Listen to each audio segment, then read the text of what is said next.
Bonjour à tous, aujourd'hui on va parler de Windows 11, mais plutôt que parler uniquement de Windows 11, puisque ça serait une énième vidéo sur ma chaîne où je vous présente à nouveau les fonctionnalités, ce que j'aime pas de Windows 11. Rien n'a changé depuis les versions précédentes, donc autant vous présenter des choses un peu plus intéressantes peut-être à regarder. Et ce que j'ai eu comme idée, c'est de vous présenter 11 astuces sur Windows 11. Ça sonne bien, c'est pour ça que j'ai choisi le 11. Petit addendum à tout ça, faites attention, parmi ces astuces, la grande majorité, voire l'intégralité, sont transposables sur Windows 10. Windows 11, c'est qu'une petite évolution en termes de système d'exploitation par rapport à Windows 10. Il y a des changements énormes, évidemment, au niveau du menu démarrer, de la gestion des paramètres et tout ça, mais ça reste quand même une base de Windows 10, et donc les changements sont pas si drastiques que ça. Et donc au final, la plupart des astuces, vous allez pouvoir les exécuter aussi sous Windows 10. Donc si vous les connaissez pas, si vous suivez pas le contenu que je fais sur ma chaîne, si vous les avez pas vus par le passé, vous apprendrez peut-être quelques petits trucs qui sont intéressants, et je vous réserverai à la toute fin de la vidéo une astuce, la 11e, donc qui est vraiment spécifique à Windows 11, mais qui est aussi très spécifique en fonction de vos besoins, donc peut-être qu'elle ne vous parlera pas, mais en tout cas vous aurez un truc qui est vraiment spécifique Windows 11. Voilà, ceci étant dit, on se lance tout de suite parce que mine de rien, ça prend un petit peu de temps de présenter 11 astuces pour Windows 11. On commence avec l'astuce qui probablement me plaît le plus dans la liste de toutes celles que je vais vous montrer, c'est l'outil de capture d'écran de Windows 11, qui est un outil qui a été remanié par rapport à Windows 10, alors c'est pas non plus drastique, mais il y a des petits changements assez intéressants par rapport à Windows 10, mais cet outil-là, et c'est vrai avec la majorité des astuces que je vais vous présenter, c'était un outil qui existait déjà dans Windows 10, avec un petit peu moins de fonctionnalités, mais des choses tout aussi intéressantes. Donc je ne me répéterai plus par la suite, mais essayez sous Windows 10, vous verrez que la plupart des choses que je vais vous montrer marchent aussi sous Windows 10. Donc l'outil de capture d'écran, vous pouvez l'ouvrir en tapant capture, outils, etc. C'est en anglais le snipping tool, donc si vous tapez snip, vous allez voir outil de capture d'écran qui va s'afficher. Vous pouvez dans Windows 10 avoir directement le raccourci ici, je n'ai pas trouvé de possibilité dans Windows 11 d'avoir directement le raccourci dans la barre des tâches à droite, mais vous pouvez épingler cette icône directement dans la barre des tâches si nécessaire. Et vous avez en plus des raccourcis clavier pour lancer cet outil, dont le raccourci principal qui est écrit ici, donc c'est la touche Windows, plus la touche majuscule, plus la touche S. Et si on appuie sur ces trois touches, vous allez voir qu'on a 4 petits outils ici. Chacun représente un mode de capture d'écran que vous pouvez faire. Alors vous avez le mode plein écran, donc je clique dessus comme ça vite fait, mais vous allez voir que ça prend ni plus ni moins qu'une capture en plein écran, on la voit ici. Si maintenant je lance en mode application, là vous allez voir que si vous mettez le focus, donc le curseur de souris sur une application, ça prend le focus sur une application, vous cliquez, ça prend la capture d'écran, mais juste de l'application, donc bien propre avec les bords, etc. Si vous faites ici un format libre, vous pouvez prendre une capture d'écran un peu de la forme que vous voulez, et ensuite vous avez cette capture d'écran qui apparaît directement dans votre presse-papier. Et enfin, et probablement le mode le plus classique, le plus efficace, c'est le mode de capture rectangulaire libre. Vous choisissez la zone que vous voulez encadrer, donc par exemple ici je fais le tour à peu près de l'application, et vous avez cette capture d'écran. Je clique dessus, et vous voyez qu'on reste dans l'outil de capture d'écran de Windows 11, mais maintenant on a accès à une palette d'outils, et dans cette palette d'outils, comme dans Windows 10, mais on peut surligner, on peut tracer, on peut sortir une règle ou un rapporteur pour faire des angles ou des traits droits. Donc on peut faire un tas de choses, et quand on a fini, on peut soit enregistrer au format GIF, JPEG ou PNG, ou on peut aussi recopier l'image modifiée dans le presse-papier et l'utiliser pour d'autres applications. On peut évidemment aussi la partager et faire d'autres choses. On peut recropper, on peut faire des modifications libres. Vous avez aussi la possibilité de faire des captures différées. Donc si vous voulez par exemple prendre une capture d'un sous-menu qui a tendance à pas rester affiché quand vous faites votre capture, vous pouvez faire une capture avec un retardateur de 10, 5 ou 3 secondes. Et surtout, ce qui est intéressant, c'est que vous avez des paramètres, et vous avez un tas de paramètres, enfin beaucoup de paramètres, dont un paramètre qui est super sympa, c'est que vous pouvez réaffecter votre touche print screen de Windows, qui au lieu du coup de vous faire une capture d'écran plein écran, vous pouvez directement, depuis cette partie-ci, qui est en fait sous accessibilité clavier, demander à ce que cette touche imprime écran, donc print screen, devienne un raccourci vers cet outil-là. Voilà, et puis ensuite vous avez plein de petites fonctionnalités, dont la copie automatique dans le presse-papier que vous pouvez activer ou pas, et les thèmes d'application. Donc je vous laisse regarder tout ça dans le détail, vous verrez que c'est hyper pratique au quotidien, et une fois qu'on se rappelle en fait du raccourci clavier Windows majuscule S, je peux vous dire qu'on l'utilise, si en tout cas on a besoin de partager du contenu, on l'utilise vraiment en continu. Moi c'est probablement le raccourci clavier que j'utilise maintenant le plus, ou un de ceux que j'utilise le plus au quotidien. L'autre truc que je peux vous montrer, c'est Snap Layout. Alors Snap Layout, c'est quelque chose qui est spécifique à Windows 11, donc quelque part, je pourrais vous dire, voilà, c'est c'est la petite astuce spécifique Windows 11, mais j'en ai une qui est plus intéressante en spécifique Windows 11, et dans Windows 10, avec les PowerToys, on a accès à Fancy Zones, qui est quelque part l'équivalent de cette fonctionnalité-là, sauf qu'elle est un tout petit peu moins ergonomique. Donc je considère pas qu'elle est exclusive à Windows 11, même si sous Windows 11, elle est ultra pratique. Pour pouvoir accéder à cette fonctionnalité, il suffit de survoler le bouton agrandir de n'importe quelle fenêtre Windows 11 ou presque, et vous voyez qu'ici, vous avez des zones qui sont prédéfinies. Alors, normalement, vous aurez au moins les 4 zones qui se trouvent ici sur la gauche. Les 2 zones qui se trouvent sur la droite sont parce que j'ai actuellement mon ordinateur portable Windows 11 connecté sur un écran 16 dixièmes, et donc, comme il est en 4K 16 dixièmes, j'ai accès à ces layouts supplémentaires. Donc vous avez soit des divisions simples, on va dire, de l'écran, en 2, en gros, avec des sous-divisions verticales, soit des divisions en 3 quand vous avez un écran 16 dixièmes ou extra large et compagnie. Et donc comment ça se passe? Si ici par exemple l'explorateur je veux le mettre en haut à gauche, j'ai juste à cliquer comme ça et l'explorateur vient automatiquement se mettre au bon endroit. Et ensuite je choisis les autres applications. Alors j'aurais pu utiliser le mode rapide qui se proposait à moi, mais ici je vous montre dans le détail. Donc je prends bloc-notes, et imaginons que bloc-notes par exemple je veux le mettre sur la moitié droite de l'écran, mais en plein écran vertical. J'ai juste à cliquer comme ça, et si en bas à gauche ici je voulais mettre le store, j'ai juste à cliquer sur store, et normalement le store va se mettre en bas à gauche. Et donc je peux comme ça très facilement réorganiser mon écran. Je peux aussi attraper une fenêtre, la plaquer sur un des bords, et ici on a le comportement historique, où on a des partages d'écran classiques, comme on avait dans Windows 10. Au passage, quand vous avez le focus sur une fenêtre, vous pouvez faire Windows Z, et vous avez ce menu qui apparaît. Alors je sais pas à quoi ça sert, peut-être pour de l'accessibilité, mais voilà, vous n'êtes pas obligé de survoler comme ça le bouton agrandir. Vous pouvez n'importe où sur la fenêtre, vous faites Windows Z, et ensuite vous pouvez choisir le layout qui vous plaît avec les flèches du clavier. Voilà, donc c'est ultra pratique. Une fois qu'on est habitué à ça, c'est vrai que quand on l'a pas dans Windows 10, on trouve que ça manque. Et si ça vous manque, vous installez les PowerToys avec Fancy Zones, et je vous ai fait une vidéo dédiée sur les PowerToys, et comment les utiliser, et dans ce cas-là, regardez la vidéo si ça vous intéresse. Le deuxième raccourci que j'utilise quasiment le plus maintenant quand je suis sous Windows, c'est le raccourci Windows point virgule, alors qui est différent en français des autres raccourcis dans les autres langues, et ça c'est la barre d'emoji de Windows 11. Alors elle a été remaniée dans Windows 11, vous voyez qu'elle est un petit peu différente, mais c'est le même principe que celle qui existe dans Windows 10. Vous avez les emojis récents, les gifs récents, donc ça a été ajouté dans Windows 11, les Kaomoji, les symboles, et vous avez ici, ce sont des onglets, dont les derniers, votre presse-papier en fait, donc les derniers copier-coller. Vous avez donc les symboles, donc si vous voulez un accès rapide à votre table des symboles, vous avez ici tous les symboles avec toujours des onglets ici pour si vous cherchez par exemple un symbole mathématique, très rapidement vous pouvez tomber sur les symboles. Et puis vous avez évidemment un accès rapide à toute votre bibliothèque de smiley. Donc si vous cherchez, je ne sais pas moi, un clown par exemple, vous tapez clown et vous trouvez le smiley clown. Donc ça va extrêmement vite de trouver son smiley. Alors par contre maintenant c'est général à Windows 11, mais tout a été zoomé à l'extrême. Et donc vous avez très peu de smiley à l'écran. Il faut vraiment naviguer de page en page pour trouver le smiley qu'on cherche.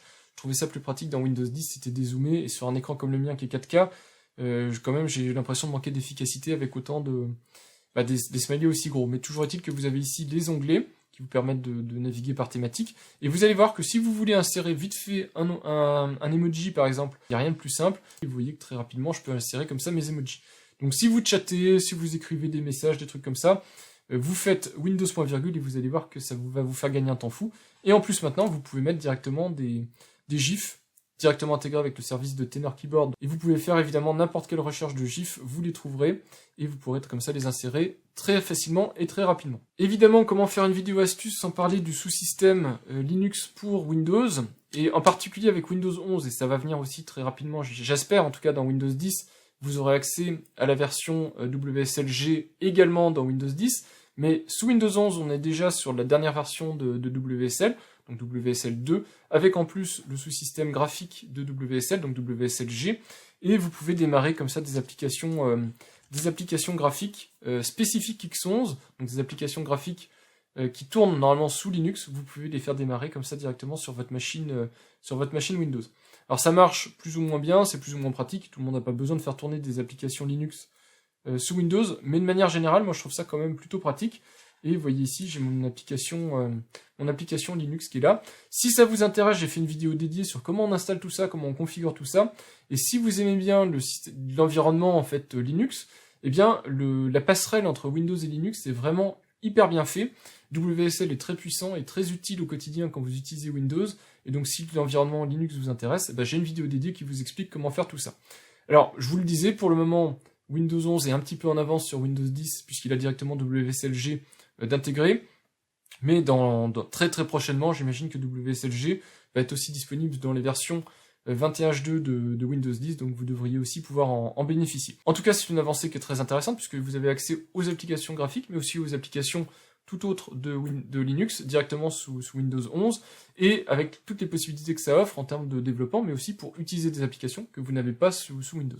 Donc vraiment une super fonctionnalité. Sous Windows 11, vous avez le bord en bas à droite ici qui est réactif. Et si je vous ouvre quelques petites fenêtres, donc on va ouvrir un notepad, on va ouvrir un explorateur, et si jamais vous allez donc dans ce bord en bas à droite, vous voyez que ça s'affiche, donc c'est marqué afficher le bureau, vous cliquez ici, et vous pouvez cacher comme ça, rapidement, c'est un peu le bouton panique de Windows 11, vous pouvez cacher comme ça toutes les applications.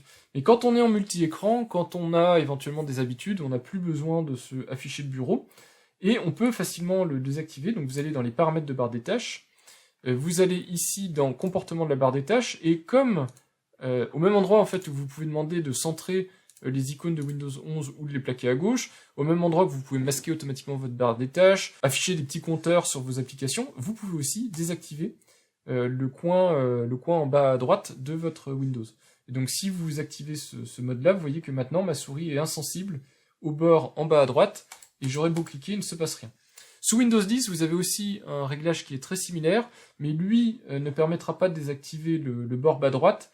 Ce qui permettra juste, c'est que quand vous plaquez votre souris en bas à droite, vous pouvez désactiver le fait que votre bureau, les applications s'organisent sur votre bureau pour vous présenter la liste des applications ouvertes sur le bureau. Des fois, c'est un peu embêtant, machinalement, comme ça, vous lancez votre souris, elle se trouve plaquée en bas à droite, et vous avez ça qui s'active. Sous Windows 10, vous pouvez désactiver ça, et sous Windows 11, vous pouvez aller encore plus loin en désactivant complètement le bord en bas à droite. Un truc qui est important à connaître, c'est que vous pouvez customiser les menus démarrer des versions de Windows. Et en particulier, vous pouvez ajouter ici vos accès rapides à vos dossiers préférés. Donc vous voyez, j'ai téléchargement, images, mon dossier personnel, mon explorateur de fichiers et mes paramètres. Et ça se configure assez facilement. Il suffit d'aller dans les paramètres de configuration de votre menu démarrer. Donc on va y aller comme ça. Donc vous allez dans les paramètres, personnalisation, vous allez dans votre menu démarrer, donc vous faites ici démarrer, vous avez dossier, vous cliquez ici dans dossier, et vous voyez que vous avez toute une liste de dossiers qui vous sont proposés. Alors imaginez par exemple que vous avez besoin d'avoir un accès rapide à votre dossier vidéo, on clique ici sur vidéo activée, et vous verrez ici que j'ai un nouveau dossier qui est apparu, ici le petit dossier vidéo. Vous pouvez évidemment, si vous souhaitez tout désactiver, je le désactive ici avec vous pour vous montrer, hop, on désactive tout, et là vous avez normalement le comportement par défaut d'un Windows 11, c'est-à-dire aucun raccourci d'activer. Donc c'est à vous de choisir ce qui vous intéresse, ce qui vous intéresse pas. Moi je peux pas me prononcer pour vous, mais vous voyez qu'on a quand même un petit peu de choix, et voilà la sélection que je vous conseille, c'est celle la plus pratique. Et donc évidemment, si par exemple ensuite vous cliquez ici, vous allez directement, via l'explorateur, vous allez directement dans la partie que vous avez demandé. Donc ici c'était le dossier téléchargement, puisque j'ai cliqué sur téléchargement, donc ça vous dit explorateur dans le dossier téléchargement. Quelque chose à connaître quand on manipule beaucoup Windows, c'est l'accès au Power Menu, ou menu avancé, on va dire, de fonctionnalités de Windows. Alors, vous survolez comme ça votre logo Windows, que ce soit Windows 10, Windows 11, peu importe, vous faites un clic droit, et vous allez voir ici le menu Power Menu donc qui apparaît. Vous avez un accès rapide à un tas de choses, des choses qui, en général, n'ont pas ici de pendant, donc vous ne pouvez pas rapidement avoir un accès à votre gestion de périphériques, votre gestion des disques, etc. Il faut toujours passer par des menus, des sous-menus, etc. Là, vous avez un accès rapide à tout. Donc vous avez entre autres un accès à votre gestionnaire des tâches, même si je vous conseille de faire CTRL-SHIFT-échappe, et là vous aurez l'accès le plus rapide possible au gestionnaire des tâches. Mais sinon, si vous faites le clic droit, vous avez un accès aussi, par exemple, à la gestion des disques, ce qui est super pratique si vous voulez formater, changer le système de fichiers, etc. Par exemple, d'une clé USB, vous pouvez faire ça comme ça très rapidement en voyant les partitions qu'il y a sur votre clé, les reformater. Ça se fait de manière très pratique et très efficace. Donc ce menu-là est sympa, et dans Windows 11, il a un petit peu changé. Pas dramatiquement, mais en fait, comme le terminal Windows a été intégré dans Windows 11, puisque le terminal Windows est maintenant une application du store Windows, mais qui est en plus préinstallé dans Windows 11, au lieu d'avoir ici l'invite de commande historique, vous avez maintenant terminal Windows qui est préconfiguré, et donc vous avez un terminal multi-onglet, avec entre autres dedans un des onglets qui peut être, un des types d'onglets qui peut être votre invite de commande historique de Windows. Voilà, donc ça peut être hyper pratique pour lancer comme ça des choses très rapidement. Et vraiment, si vous avez l'habitude d'utiliser Windows, vous pouvez même parfois remplacer votre usage du menu démarrer par ce menu-là et votre barre des tâches, et vous devriez vous en sortir pour la majorité des usages. Ce Power Menu s'affiche aussi en faisant Windows X, donc si vous préférez faire un raccourci clavier au lieu d'un raccourci souris, c'est aussi possible de l'ouvrir de cette manière-là. Un autre pilier de Windows, si vous êtes joueur, c'est la Game Bar, donc vous faites Windows G, et là vous allez avoir cette Game Bar qui va s'afficher en surincrustation. Alors ici je suis sur le bureau, ça n'a pas vraiment d'intérêt, mais vous voyez qu'il y a la possibilité très rapidement d'avoir un accès aux performances de son processeur, donc occupation du CPU, occupation du GPU, donc de la carte graphique, savoir si elle est occupée, etc. Donc moi elle est en train d'encoder à la volée, puisque je suis en train de vous tourner une vidéo, donc on voit qu'elle est occupée à peu près à moitié à encoder la vidéo en question. Et puis aussi la quantité de RAM qui vous reste, la quantité de mémoire graphique qui vous reste, et le nombre d'images par seconde quand vous êtes en jeu. Vous avez aussi la possibilité très rapidement de changer de sortie audio, de changer d'entrée audio, donc de microphone, de lancer des enregistrements, de lancer des captures d'écran, et tout ça en surincrustation de votre jeu vidéo. Et j'ai fait une vidéo dédiée qui explique tout ça, donc j'ai une vidéo dédiée sur la Game Bar, alors sous Windows 10, mais c'est vraiment strictement pareil sous Windows 11. Et si vous voulez voir exactement comment on utilise la Game Bar, qu'est-ce qu'on peut faire en termes d'épinglage, en termes de réglage, etc. Et surtout comment ça s'utilise avec des jeux, je vous conseille de regarder cette vidéo, vous en apprendrez un petit peu plus sur la Game Bar qui s'obtient avec le raccourci Windows G ou avec votre touche Microsoft de vos manettes Xbox, Xbox One, etc. Un truc sympa si vous êtes sur une machine tactile, un petit peu moins utile si vous êtes sur une machine avec un écran non tactile, c'est le clavier virtuel. Le clavier virtuel vous permet d'avoir, comme sur un smartphone par exemple, vous avez la possibilité de taper du texte directement comme ça, à partir de votre stylet ou de votre doigt. Et donc vous pouvez activer la petite icône, comme je viens de le faire, vous pouvez activer la petite icône clavier virtuel, et vous avez le clavier virtuel de Windows 11, qui est une amélioration des claviers virtuels historiques. Alors, je ne vais pas faire la liste de toutes les fonctionnalités qui ont été ajoutées dans Windows 11, mais vous pouvez gérer le format du clavier. Vous avez une écriture manuscrite qui est supportée, multilangue, donc qui va reconnaître votre langue. Donc si par exemple je vous fais ici coucou, normalement ça devrait marcher. Même si ici je suis en train de dessiner la souris, c'est pas facile. Voilà, on voit qu'il a reconnu coucou. Et donc, si vous tapez du texte au stylet, vous pouvez avoir une reconnaissance manuscrite de votre texte, et ensuite le copier-coller dans d'autres applications. Vous avez la possibilité d'aller directement via les paramètres, autres paramètres saisis en cours, vous avez la possibilité d'aller donc dans les paramètres complets, vous pouvez gérer le multilangue, vous pouvez avoir des propositions, vous pouvez même avoir des modes avancé de saisie. Vous avez vraiment un tas de réglages que vous pouvez placer sur ce clavier virtuel, et si vous êtes amené comme moi, par exemple sur votre ordinateur portable, à l'utiliser régulièrement en mode tablette, donc sans clavier physique accessible, c'est quand même super pratique d'avoir un petit clavier de dépannage qui vous permet comme ça rapidement de taper du texte. Au passage, il y a un truc qui est super intéressant, c'est que ça a beau être un clavier AZERTY, on le voit ici, Microsoft a mis des accents directement en touche supplémentaire. Et comme c'est un clavier virtuel, c'est vraiment pas gênant, vous n'êtes pas à taper à deux mains de toute façon dessus la plupart du temps, et comme ça vous avez un accès rapide à vos accents, et dans des langues comme le français, c'est quand même très pratique d'avoir accès comme ça rapidement aux caractères accentués les plus courants. Vous avez aussi la reconnaissance vocale, donc si vous voulez capturer du texte avec de la reconnaissance vocale, et ça marche plutôt pas mal, vous pouvez comme ça directement le faire depuis votre clavier virtuel.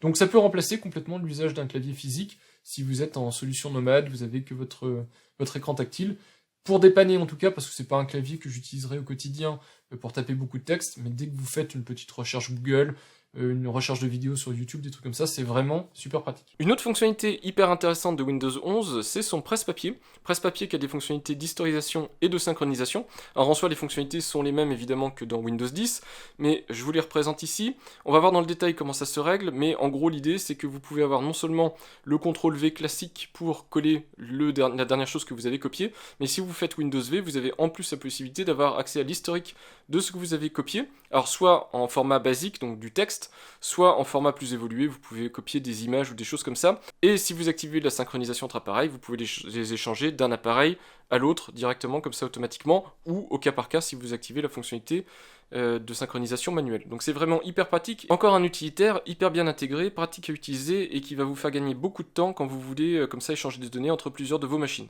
Alors avant de jouer avec le presse-papier, il faut d'abord activer la fonctionnalité, parce que normalement par défaut elle ne l'est pas. Donc vous allez dans les paramètres de Windows, Windows 10, Windows 11, peu importe, vous cherchez paramètres de presse-papier, qui se trouve normalement sous la section système des paramètres Windows, et vous devez activer historique du presse-papier. Donc si vous ne l'avez pas, la fonctionnalité Windows V ne va pas être disponible, et vous pouvez optionnellement, en plus, mais alors là c'est à vous de voir, synchroniser vos données entre appareils. Alors les appareils, c'est à la fois tous les PC Windows, mais aussi pour les smartphones pris en charge, les smartphones qui ont des applicatifs Microsoft, donc en particulier Microsoft Launcher.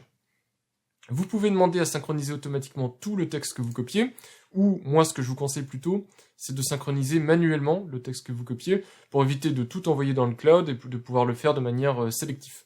C'est quand même plus intéressant, surtout si vous êtes amené de temps en temps à copier des mots de passe, des choses comme ça, évitez que ça se retrouve dupliqué sur vos machines et puis que ce soit mis dans le cloud Microsoft. À partir du moment où vous avez un historique de presse-papier, vous avez aussi ici un petit bouton pour nettoyer le contenu du presse-papier, donc repartir à zéro. Une fois que vous avez activé au moins la partie historique du presse-papier, vous faites Windows V. Windows V qui vous ramène quelque part aussi à la barre d'emoji qu'on a vu ensemble, donc ça permet de faire le lien avec plusieurs fonctionnalités. Et vous voyez ici que j'ai l'historique que je vous ai présenté à l'instant, donc les deux textes que j'avais copiés. Pour chacun des textes, vous pouvez épingler et supprimer l'élément, donc si vous faites 3 petits points ici, vous pouvez le supprimer avec la petite corbeille. Vous pouvez aussi effacer tout le contenu de votre presse-papier, donc vous voyez que très facilement vous pouvez faire ça. Alors l'interface sous Windows 10 est un petit peu différente, mais vous avez accès exactement aux mêmes fonctionnalités. Si vous voulez sélectionner Titi, vous sélectionnez Titi, vous voyez qu'il est copié-collé. Donc maintenant, imaginons que je tape du texte ici, et que ce texte, je le copie. Évidemment, avec CTRL-V, je peux le coller comme ça dans Word. Mais imaginez que c'était le texte précédent que je voulais copier dans Word, et je fais Windows V. J'ai juste à cliquer sur le texte, donc ici je prends Tata, je clique dessus, et puis hop, vous avez le texte qui a été copié. Donc c'est extrêmement pratique, et surtout, toujours pour ramener avec d'autres fonctionnalités qu'on a vues par le passé, si je fais une capture d'écran comme ça, de Word, et que je veux faire un copier-coller dans Word, je fais Windows V, et vous allez voir que l'image est elle-même dans le presse-papier. J'ai juste à cliquer dessus, et vous voyez que je peux la récupérer. Alors là, c'était le dernier élément, donc j'aurais fait CTRL-V, ça aurait fait la même chose, mais si maintenant je m'amuse à avoir plusieurs images dans le presse-papier, et que je retourne à nouveau dans Word, je fais Windows V, vous allez voir que ça s'empile, et que je peux revenir comme ça dans le passé, j'ai les différentes images, et toujours le texte accessible, et donc si j'ai envie de choisir n'importe quelle capture d'écran que j'avais fait par le passé, eh bien je peux très facilement la mettre dans mon application, et puis la retravailler. Donc vous voyez que c'est très pratique, et n'oubliez pas que pour chaque entrée du presse-papier, vous pouvez la supprimer si vous voulez. Alors il y a des éléments que vous pouvez mettre en ligne, je sais pas pourquoi, les images, les captures d'écran, vous pouvez pas les partager avec d'autres applications. Par contre, si par exemple ce texte ici, je veux le partager, vous faites les 3 petits points, et vous avez ici le bouton synchroniser. Ça, c'est parce que je vous ai dit, je suis en synchronisation manuelle, c'est plus sécurisant. Si vous êtes en synchronisation automatique, tous les éléments qui peuvent être synchronisés le seront automatiquement, et donc vous les retrouverez presque instantanément sur tous vos autres appareils Windows. Et enfin, une dernière astuce qui est totalement spécifique à Windows 11, je pense pas qu'elle va être rétroportée dans Windows 10, elle est ultra spécifique, je pense pas qu'elle va servir à tout le monde. Donc j'ouvre mon Power Menu, je démarre Terminal Windows en mode administrateur, parce que c'est une ligne de commande en fait. Et cette ligne de commande qui a été ajoutée, elle s'appelle Disk Usage. Elle est super pratique, Disk Usage, parce qu'elle permet d'avoir une information très détaillée sur un disque, un lecteur, un répertoire de votre machine, en ayant des informations pointues. Donc par exemple ici, je vous donne juste un exemple, je vous laisse chercher ensuite dans la documentation, mais si on fait par exemple Disk Usage dans Downloads, donc dans c2.downloads, avec /h qui veut dire /human readable, donc pour que ce soit lisible par un humain, vous allez voir qu'il vous propose comme ça directement des informations. Donc vous avez la taille sur le disque, vous avez les répertoires et sous-répertoires qui ont été identifiés, et puis les tailles dans ces répertoires. Un autre exemple directement dans mon dossier documents. Voilà, vous aurez comme ça une petite idée de ce que ça peut faire. En fonction de vos usages, honnêtement, ça peut être un exécutable super pratique. Alors, il n'empêche que dans Windows 10, mais aussi dans Windows 11, Microsoft a retravaillé sur la partie présentation de ces informations-là. Donc vous allez dans Système, Stockage, et vous allez voir que vous avez aussi la même information, mais disponible comme ça directement en mode graphique. Alors, c'est pas exactement la même information, mais je me demande si quelque part il s'appuie pas sur cet utilitaire-là pour afficher les informations que vous pouvez trouver là-dedans. En tout cas, c'est un très bon complément, et surtout si vous regardez Disk Usage ici, vous faites, alors je crois que c'est --help, Si c'est pas -L, de toute façon il n'a pas compris ce que j'ai demandé, donc il va vous donner la liste des options possibles. Et il y a plein de choses que vous pouvez faire. En particulier, vous pouvez voir que vous pouvez demander, par exemple, tous les fichiers dont la taille minimale vaut une certaine valeur. Donc par exemple, vous pouvez dire je cherche tous les fichiers qui font moins 100 mégas ou 1 giga sur ma machine ou sur mon disque ou sur mon répertoire. Et ça vous permet comme ça de sortir très rapidement des fichiers qui peuvent être pertinents, des fichiers que vous cherchez et dont vous avez besoin. Vous avez aussi la profondeur maximale. Si vous avez beaucoup de sous-répertoires, vous pouvez dire pas plus de 3 ou 4 sous-répertoires. Et vous pourrez regarder comme ça, vous avez un tas de choses que vous pouvez ajouter et qui sont hyper pratiques. Donc, vous avez la version graphique, la version, on va dire, pour monsieur, madame, tout le monde, qui est très pratique à utiliser et qui vous donnera pas forcément toutes les informations dont vous avez besoin. Et ici, vous avez la ligne de commande si vous voulez aller beaucoup plus loin. Et Disk Usage, je sais pas pour quelle raison, mais actuellement, elle n'est pas disponible sous Windows 10. Et donc, pour le coup, c'est une spécificité de Windows 11. Et moi, je la trouve plutôt pratique. Si on cherche vraiment des... Par exemple, en particulier, moi, le truc qui m'intéressait, c'était des fichiers qui prennent de la taille sur son disque, et ben c'est une ligne de commande qui est hyper pratique pour les repérer rapidement, parce qu'en plus finalement il remonte les informations très rapidement. Voilà, j'espère que mes astuces vous ont plu. Évidemment, je m'en cache pas, elles sont très connues, je les ai déjà présentées par le passé, même plusieurs fois. Je voulais ici faire un récapitulatif de ce que je trouvais le plus intéressant à présenter, parce que c'est des choses qui sont toujours malheureusement assez méconnues de beaucoup d'utilisateurs de Windows 10 ou Windows 11, peu importe, et pourtant c'est des choses qui font gagner énormément de temps au quotidien, et donc quand on veut vraiment devenir power user, ou en tout cas savoir utiliser son système d'exploitation, pour gagner un petit peu de temps au quotidien, c'est sympa de connaître ce type de petites combines pour améliorer son usage au quotidien. Donc j'espère que ça vous aura été utile, et puis comme ça vous permettra d'avoir un espèce de récapitulatif condensé de ce que je vous conseille de savoir sur Windows, de manière générale, donc 10 ou 11, peu importe, puisque ce sont les mêmes bases. On reparlera probablement dans le futur de Windows 11, mais honnêtement, si je devais parler de Windows 11, on se retrouverait dans un an, donc en octobre 2022, parce que tel qu'il est sorti, je le trouve incomplet et pas ergonomique. Il y a beaucoup de choses très intéressantes dans Windows 11, mais clairement, pour moi, il n'a pas été finalisé au moment de sa sortie, et donc c'est pour ça que j'ai fait l'impasse sur des vidéos, présentations ou autres, comme on peut voir un peu partout sur Windows 11, parce que je trouve pas que ça mérite de s'y attarder plus que ça, cette sortie de Windows 11. Je vous conseille, en tout cas si vous êtes très content de Windows 10, de continuer à utiliser Windows 10, vous avez le temps jusqu'en 2025, et de réfléchir en fait à la migration de Windows 11, sur le plan technique, mais aussi sur le plan ergonomique. Est-ce que ça correspond à vos usages? Est-ce que le menu démarrer et les menus contextuels et compagnie vont correspondre à vos besoins? Parce que si c'est pas le cas, vous allez être déçu de votre migration, et ce serait dommage d'être déçu de Windows 11, parce que il y a quand même de très bonnes idées derrière tout ça, mais je pense que tout est pas sec, donc attendez une année si vous n'êtes pas pressé pour le passage à Windows 11, et si vraiment ça vous dérange pas, et que ce qui est proposé, ce que je vous ai montré vous plaît, allez-y, lancez-vous. Voilà, j'espère en tout cas que ces astuces vous auront été utiles, et puis je vous dis à bientôt pour de prochaines vidéos sur Windows, 10 ou 11 peu importe, mais aussi sur plein d'autres thèmes. Merci et au revoir.